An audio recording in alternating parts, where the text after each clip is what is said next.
శుభోదయం. Global బెతేనియా Calvary ministry తరపున ఈ ఉదయకాల సమయంలో మరొకసారి మీ అందరితో కూడా కలుసుకొని దేవుని యొక్క పరిశుద్ధమైన మాటలు ధ్యానించడానికి దేవుడు నాకు ఇచ్చిన మధురమైన అవకాశాన్ని బట్టి దేవునికి ప్రత్యేకమైన వందనాలు తెలియజేస్తూ ఉంటున్నాను. ఈరోజు కూడా పరిశుద్ధమైన వేద గ్రంథంలో నుండి మరొక చక్కటి మాటను చదువుకుందాం. కీర్తన గ్రంథము 73వ అధ్యాయము 25వ వచనాన్ని నేను చదువుతున్నాను. దయచేసి గమనించండి. కీర్తన గ్రంథము 73వ అధ్యాయము 25వ వచనము. ఆకాశమందు నీవు తప్ప నాకెవరున్నారు?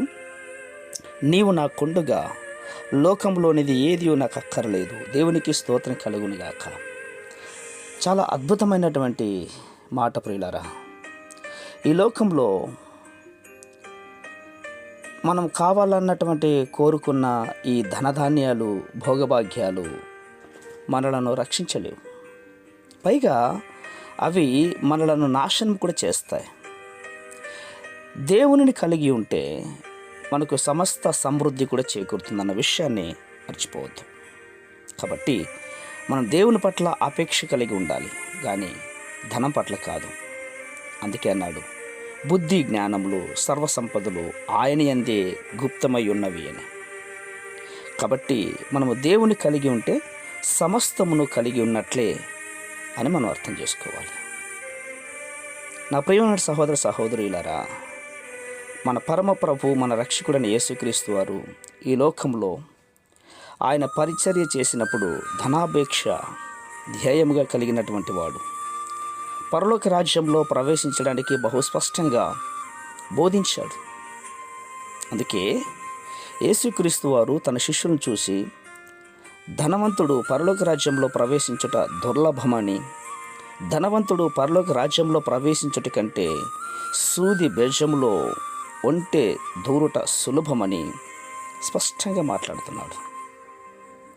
భూమి మీద మీ కొరకు ధనం కూర్చుకోవద్దు.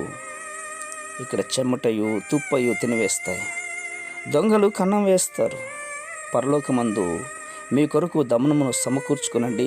అక్కడ చెమటైనను తుప్పైనను తినివేయదు, దొంగలు కూడా కన్నం వేయరు. ఎన్ని మాటలు ఎందుకోసం చెప్తున్నాడు ఆయన? మన కోసమే కదా. అవును, అంతే కదా. మనకు గొప్ప హెచ్చరిక కూడా దేవుడు తెలియపరుస్తూ ఉంటున్నాడు. అదేంటి తెలుసా? నీ ధనము ఎక్కడ ఉండునో అక్కడే నీ హృదయం ఉండును అని. ధనాన్ని దాచుకున్న హృదయంలో దైవానికి చోటు ఉండదు. మన హృదయం బయటే నిలబడతాడు. అవును, అలా గనక జరిగితే మన మనుషుల ఉండుట వ్యర్థమవుతుంది. జాగ్రత్త. పరిశుద్ధమైన మా ప్రియ పరలోకపు తండ్రి, అవును నాయన, మీరు నాకు ఈ లోకంలో ఉండగా ఏది అక్కర్లేదు నాయన. ధనధాన్యముల కంటే మీ ప్రేమ చాలా విలువైనది, గొప్పది, ప్రాముఖ్యమైనది. ఈ మాటలు వింటున్న బిడ్డలందరూ కూడా ప్రభావం, మీ మాటలేంది విశ్వాసం కలిగి ఆత్మీయ జీవితంలో బలపడినట్లుగా మీరు సహాయం చేస్తున్నందుకే స్తోత్రాలు అర్పించుకుంటూ చిన్న ప్రార్థనను మా రక్షకుడిని యేసయ్య బట్టి అడిగి వేడుకొని పొందుతున్నాం మా తండ్రి. ఆమేన్, ఆమేన్, ఆమేన్.